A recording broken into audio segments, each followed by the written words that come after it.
Bon, Moniteur version 1.2 R1, j'ai ajouté des facilités pour rendre ça plus simple de coder les appels système et les opérations sur les fichiers.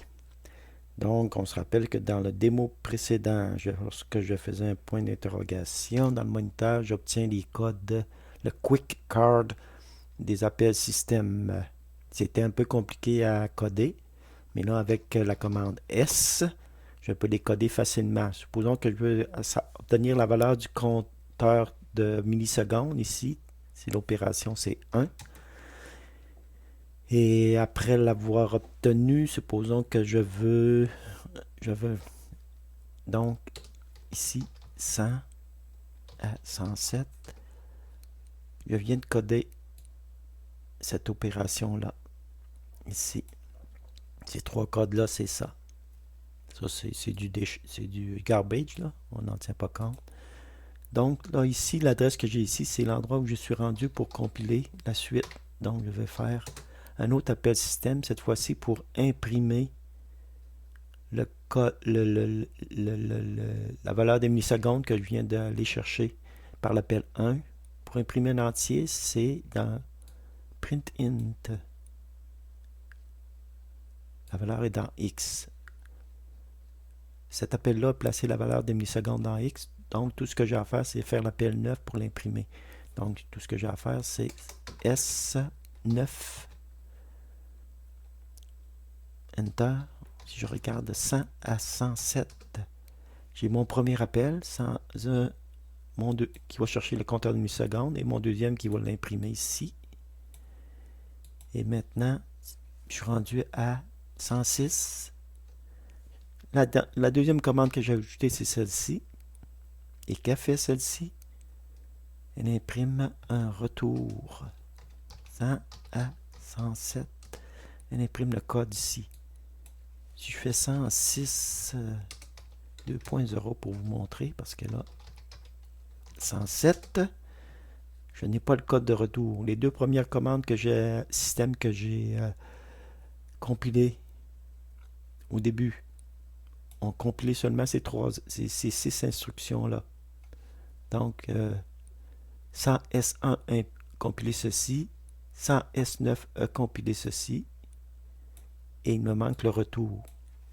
À l'adresse 106, je fais crochet. Maintenant, je fais 100 à 107. Mon retour est là. Je peux donc exécuter ce programme. Et ça me donne 30 912. Et voilà, j'ai mon compteur de tics qui s'affiche. Ici, il s'affiche en négatif parce qu'il a dépassé les 32 767. Il va revenir au positif quand on va revenir à 0 ici. Vous voyez, il diminue vers 0.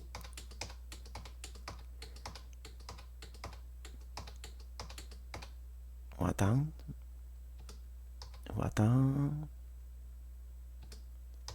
On va attendre. Il est revenu au positif. Et on voit que ça me prend à peu près un peu plus qu'une seconde pour faire RRR.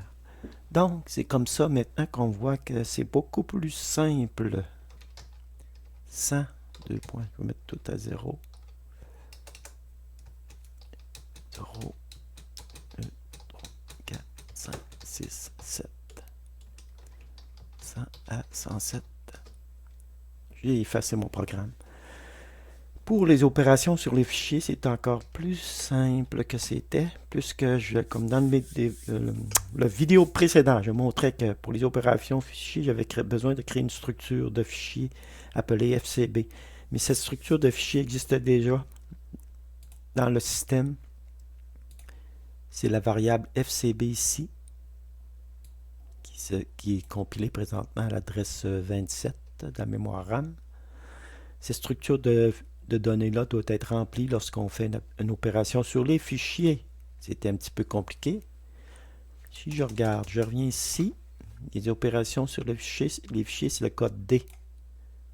Donc, il faut faire 100 S, code D pour opération sur les fichiers. Maintenant, il y a 4 opérations sur les fichiers. Il y a D pour lister la liste des fichiers. Il y a L pour load. Il y a S pour save. Il y a le E pour effacer un fichier. Pour le moment, je vais me contenter de faire D. Comme mon programme se termine ici, je vais faire le crochet immédiatement. Maintenant, si je regarde à 106, à 107, je vois que tout est codé. On appelle système D est là. Cet appel système doit charger le registre X avec l'adresse du FCB. C'est ces trois codes-là. L'autre X ou l'adresse 27 qui est l'adresse où se situe le FCB. Et finalement, j'ai mon appel système ici avec l'instruction trap et j'ai la fin du programme ici avec l'instruction return. Donc si j'exécute sans R, j'ai mon directoire qui s'affiche. OK? Je vois ici que j'ai un programme en binaire AA. Je veux le loader pour l'exécuter. Sans S, opération sur les fichiers D. Load pour charger le programme. Le nom du programme, test.bin. L'adresse où je veux le charger, je vais le charger à 300. J'ai pas besoin de faire le crochet parce qu'il est déjà là. 100 à 107. Opération sur les fichiers. FCB adresse 27. Il n'y a rien qui a changé à ce niveau-ci. Ce qui a changé, c'est au niveau du FCB 3F. Ici, j'ai 18 qui est la taille 18. Donc ici, j'ai le nom du fichier. Ça, c'est la structure de données FCB qui commence à 27 et qui se termine à 22 octets, cette structure. Donc, elle se termine 2, 3, ça se termine ici. Elle va d'ici à là.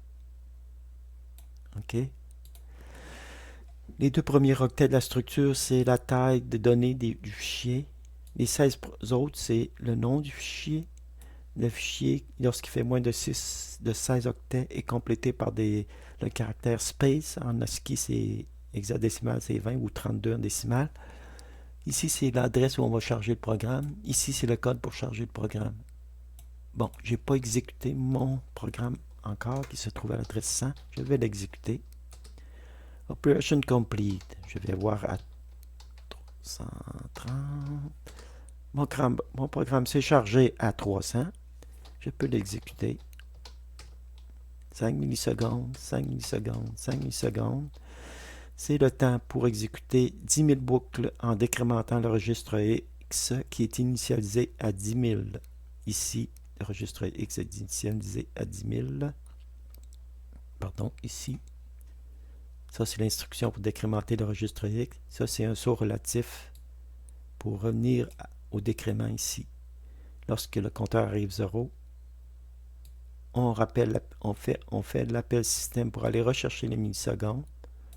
On l'avait fait ici au début, puis on l'avait sauvegardé à l'adresse 200. Maintenant, on va aller chercher encore le compteur de millisecondes et on va le soustraire de l'adresse 200. On soustraire x-200, ce qui se trouve à l'adresse 200 pour obtenir le temps que ça nous a pris pour exécuter la boucle de 10 000 fois ici. Et ensuite, on va faire l'appel DA609 83 qui est l'appel système pour imprimer un entier qui se trouve dans X et on termine notre programme ici. Donc, j'exécute et ça me donne le temps que ça prend. Ça me donne quelque part entre 4 et 5 millisecondes. Donc, je crois que j'ai montré comment charger un fichier, comment le sauvegarder, c'est la même chose. Je veux sauvegarder mon programme qui est à l'adresse 300 S, save. Sauvegarder sur un nom plus simple, speed.bin. Et ici, le programme est situé à l'adresse 300 et sa taille est de 18 octets en hexadécimal, c'est-à-dire 24 octets. OK, je fais 100 R. Operation complete. On va faire 100 SDD, 100 R. Voilà. Speedtest.bin. R.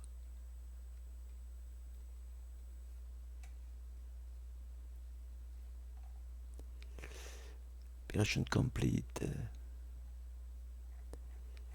Allez, dans le basic, je fais dire. Et mon programme est bien là. Non. CTRL X. Voyons. 27A 3F 100 300 330. Mon programme est là.